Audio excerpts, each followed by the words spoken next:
What's up, Switch? My name is Jeremy McCarter, and I'm so happy you are here. All right, first things first, I want to see what some of your favorite things are. So here we go. Quick trivia, yell out your answers. On the count of three, I want you to yell out your favorite song right now. 1, 2, 3, yell it out. All right, good. Let's try this again. On the count of three, I want you to yell out the name of your favorite restaurant. Here we go. 1, 2, 3. You guys are getting this. All right, one more. On the count of three, I want you to yell out your favorite movie of all time. 1, 2, 3. Great. Okay, so based on your answers, there's some of you who probably need to stop by the school counselor office tomorrow, but here's what I just learned. We all have favorites. There's things that we would rate high, there's things we would rate low. And if that's the case, that means there's a chance that there are things that are overrated.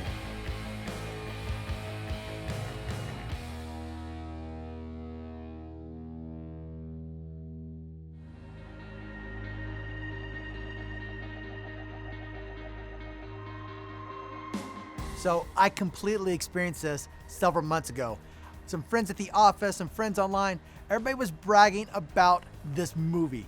And the word on the street was this movie was the best movie that had ever been produced. So I decided I'm not gonna just take my wife to this movie when it hits the dollar theater or take her to a matinee.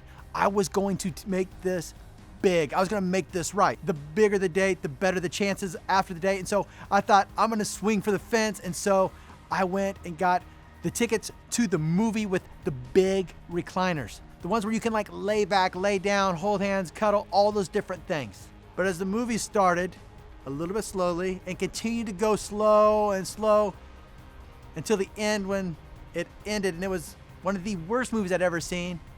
I remember thinking to myself, this is overhyped. This is overrated.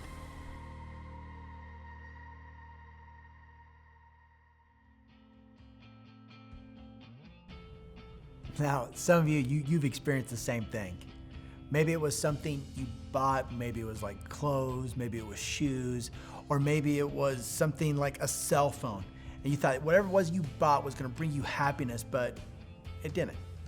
Or maybe it was a relationship you just had to be in. You had to have that boyfriend, you had to have that girlfriend, and so you fought to get in that relationship. Then when you got into it, you realized, okay, this isn't what I expected it to be. Or maybe it was a class or a band or a team, and you had to be on that team, but once you got on that team, you quickly realized this isn't so great.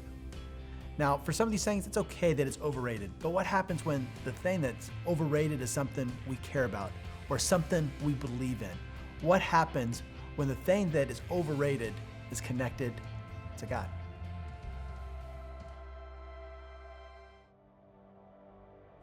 Whether we admit it or not, there are certain things when it comes to our relationship with Christ that can be overrated.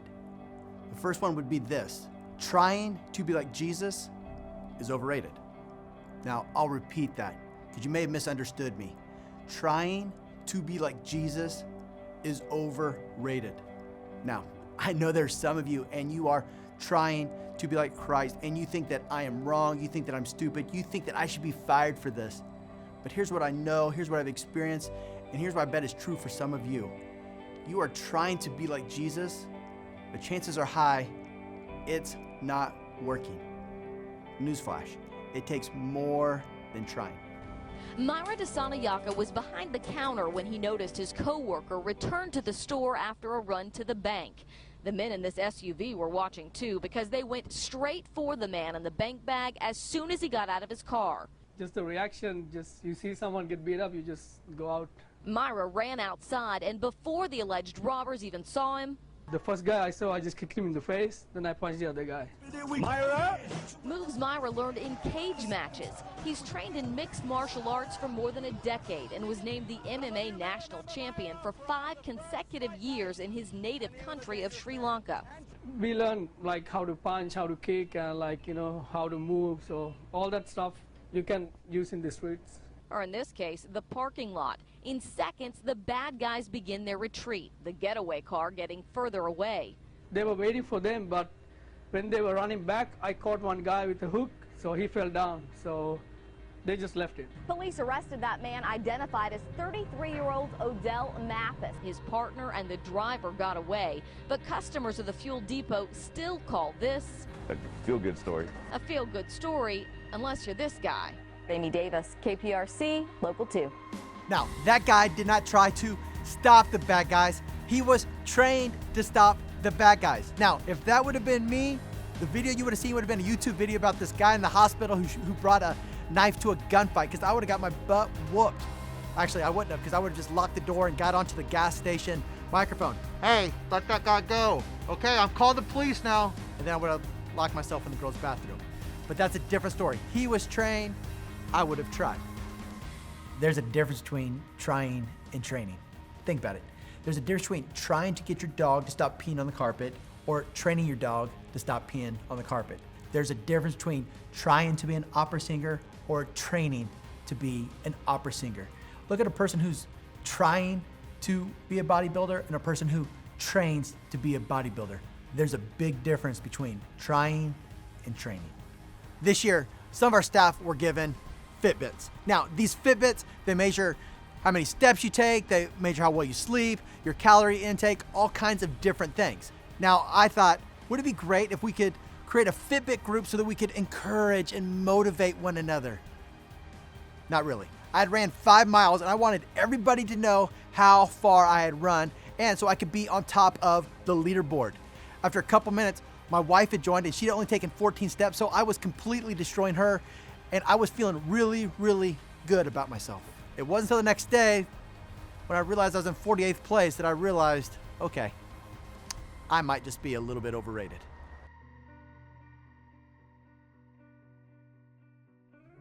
There is a difference between trying to be like Jesus and training to be like Jesus. Just like there's a difference between trying to run a marathon and training to run a marathon. We could all go out and try, but chances are we won't make it. But if we train, we'll have a better chance of completing the marathon. And I think that's why Paul, when he's talking to Timothy, he doesn't say, hey, go try to be like Jesus. Instead, he says, train to be godly. For me, I can easily see those who, like me, are just trying and those who are training. And like many of you, I have tried to be like Jesus. I've had the best intentions. I want to do the right thing. I want to read my Bible more. I want to pray more. I want to fast more. I want to love others more. I want to get along with my parents better. But the more I try, the more I seem to miss it. You see, trying is something I do. It's an event. But training is a process. It's something you do over and over. Paul understood the difference between trying and training so much that he wrote these words to the people in Corinth. He says, don't you realize that in a race, everyone runs, but only one person gets the prize? So run to win. All athletes are disciplined in their training. They do it to win a prize that will fade away, but we do it for an eternal prize. So I run with purpose in every step. I'm not shadow boxing. I like what he says here. I discipline my body like an athlete, training it to do what it should. Otherwise, I fear that after preaching to others, I myself might be disqualified. You see, there's a difference between trying to be like Jesus and training to be like Jesus. Olympic athletes don't try, they train. Navy SEALs, they don't try, they train. And even like people like the Beatles, they didn't try to be a good band. They trained, they practiced, they played all the time. Why? There is a difference between trying and training. Paul put the pieces together. If I try, I may not make it. If I try, I may not compete. If I try, I may be disqualified. So Paul made a decision that he was not going to try to be like Jesus. Instead, he was going to train. And I wonder, in what area of your life are you trying that you need to stop trying and instead you need to start training? Is it in your relationship with your parents and how you treat them? Is it in the friends that you choose? Or maybe it's the choices that you're making? Where is the area where you need to quit trying to be like Jesus and instead start training to be like Jesus? And this reminds me of a story that I heard Joe Montana, the former quarterback of the San Francisco 49ers, tell about Jerry Rice. He said that whenever Jerry Rice would catch a pass in practice, that he wouldn't just turn around and come back to the line of scrimmage. He would catch the ball and he would run it all the way to the end zone, even if it was the other end of the field. And soon this rubbed off on other wide receivers, running backs, quarterbacks. Everybody got in the habit of when they caught the ball, they would run and they would score a touchdown. That is how they practiced. And what's interesting is that they practiced that way and it converted into game time. They became the team that scored the most touchdowns.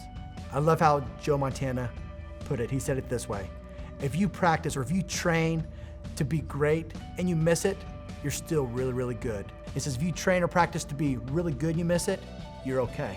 He says, but if you train and practice just to be okay and you miss it, then you've missed it.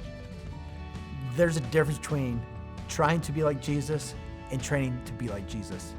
And you have to figure out which one is overrated.